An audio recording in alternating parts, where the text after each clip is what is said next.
दोस्तों आज से 2300 साल पहले की बात है कि कदीम चीन मुख्तलिफ रियासतों और छोटे छोटे स्टेट्स में बटा हुआ था। मौरखीन के मुताबिक ये लोग उस वक़्त भी टेक्निक शुदा, हुनरमंद और मालदार हुआ करते थे। इन्होंने अपने डिफेंस के लिए, अपने बचाव के लिए बड़ी बड़ी दीवारें बना रखी थी। चाइना के शुमाल में एक बड़ा सा मुल्क वाक़ है जिसे हम मंगोलिया कहकर बुलाते हैं। यहाँ के मंगोल अपने वहशीपन, दरिंदगी, लूटमार, चोरी, डकैती और हमलों जैसे वारदातों के लिए खूब जाने जाते थे। कहा जाता है कि ये मंगोल खाना बदोश अक्सर चाइना पर हमला करते, उनकी फसलों को आग लगाते और वहाँ के औरतों और बच्चों पर शदीद तशद्दुद करके उन्हें अपने साथ उठा ले जाते थे। और ये सब यूं ही चलता रहता था जैसे कुछ हुआ ही नहीं। इस रोज़ रोज़ के जुल्म सितम और मंगोलों से कुचले हुए चाइनीज़ लोगों ने सोचा कि क्यों ना इन सारे दीवारों को साथ मिलाकर एक बड़ी सी, एक मजबूत सी दीवार बनाई जाए जिससे हम अपना दिफा कर पाएँ इन वहशी मंगोलों से। अपने इसी ख्याल को फॉलो करते हुए इन्होंने 221 कबील मसीह 221 BC में एक अजीम सी दीवार बना डाली जिसे आज हम ग्रेट वॉल ऑफ चाइना या चीन की अजीम दीवार के नाम से जानते हैं।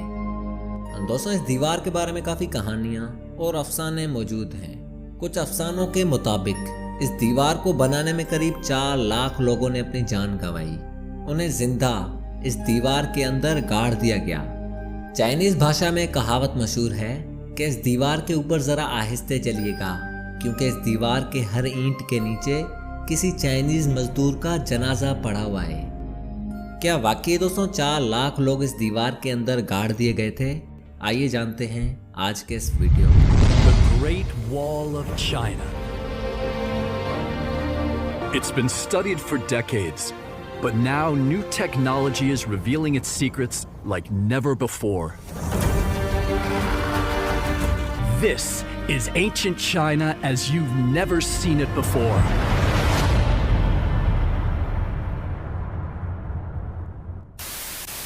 ज़माना कबील मसीह की बात है कि चाइनीज़ लोग छोटे छोटे कबीलों और रियासतों में घिरे हुए थे जिन पर किसी राजा महाराजा का राज हुआ करता था।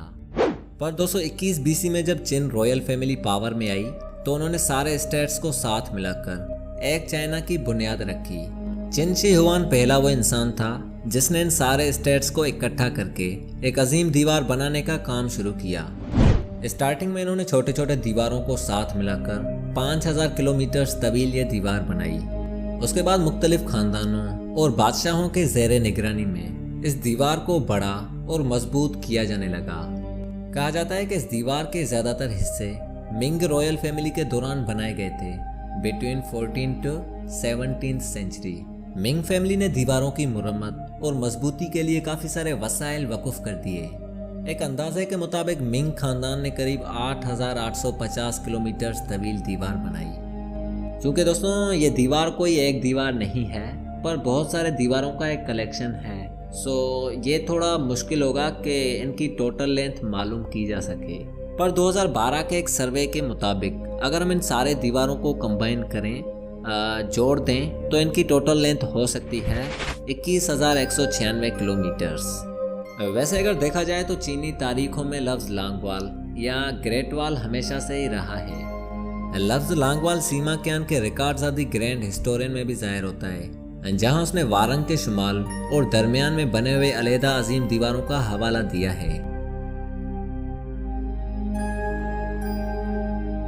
दोस्तों अगर आप दुनिया के नक्शे पर देखोगे तो आपको चाइना के शुमाल में ये मुल्क दिखाई देगा। इसे हम मंगोलिया कहते हैं। एंशिएंट टाइम्स की बात है कि यहाँ के लोग अक्सर चाइना पर हमला करते और उन्हें लूटते रहते थे।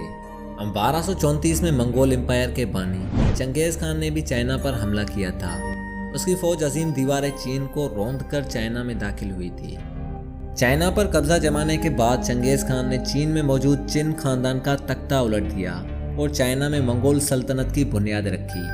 1368 में जब मंगोल एम्पायर अपनी आखिरी सांसें ले रही थी तो इधर चाइना में मिंग फैमिली अपनी पावर पकड़ चुकी थी और कुछ ही टाइम बाद इन्होंने मंगोल्स को चाइना से बाहर निकाल फेंका। 1420 में मिंग फैमिली ने फिर से इस दीवार की कंस्ट्रक्शन शुरू की और यही वो टाइम था कि इस दीवार के ऊपर रोड्स, फौजी किले और वाच टावर्स बनाए गए। हिस्टोरियंस के मुताबिक इस दीवार पर तकरीबन 25,000 वाच टावर्स बनाए गए। ये वाच टावर्स 3 मंजिला हुआ करते थे और हर वाच टावर पर एक बालाखाना भी बना होता था जहां से दुश्मनों पर नजर रखी जाती थी। इसके अलावा ये वाच टावर सिग्नल्स भेजने के लिए भी काफ़ी मुफीद थे। अगर किसी वाच टावर पर हमला होता या कोई खतरे का निशान दिखता तो वहां पर आग जला दी जाती। ये चाइनीज़ लोगों के लिए एक इशारा था कि सारे चौकन्ने हो जाओ, यहाँ पर दुश्मन का हमला हुआ है, और यूं सारा चाइना एक साथ यूनाइट हो जाता। दोस्तों, इस एक वाच टावर से 620 माइल्स दूरी तक सिग्नल्स भेजे जा सकते थे। यहाँ पर मैं एक इम्पोर्टेंट चीज़ पॉइंट आउट करना चाहूँगा कि दिफा के अलावा दीवार अजीम के कुछ और मकासद भी थे, जैसे सरहदी कंट्रोल, शाहराह रेशम के सामान पर ड्यूटी आयद करने, तिजारत के ज़ाब्ते और हिजरत पर कंट्रोल।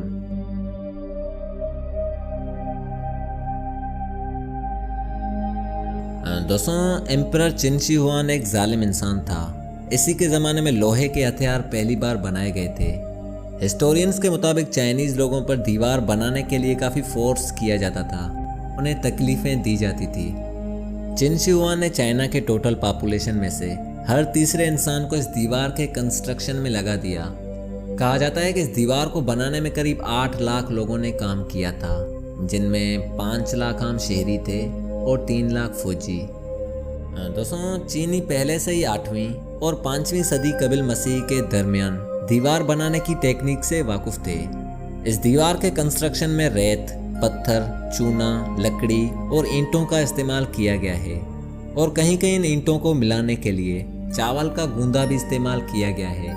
इस दीवार के कंस्ट्रक्शन में 3 करोड़ 87 लाख ईंटें इस्तेमाल हुई हैं। और दोस्तों, ये जो आप 1 व्हीलर देख रहे हैं, ये भी उन चाइनीज़ लोगों की ही दरियाफ्त थी। ये पहिया बड़े बड़े पहाड़ी पत्थरों को एक जगह से दूसरी जगह उठाने के लिए काफ़ी यूज़फुल था।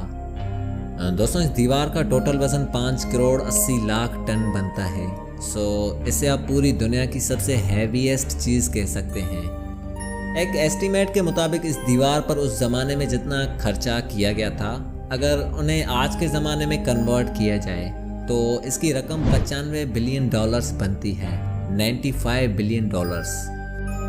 दोस्तों, ये दीवार चीन के मशरिक में होबे सूबे से होती हुई मगरिब में जियाईगुआन के मकान पर ख़त्म होती है।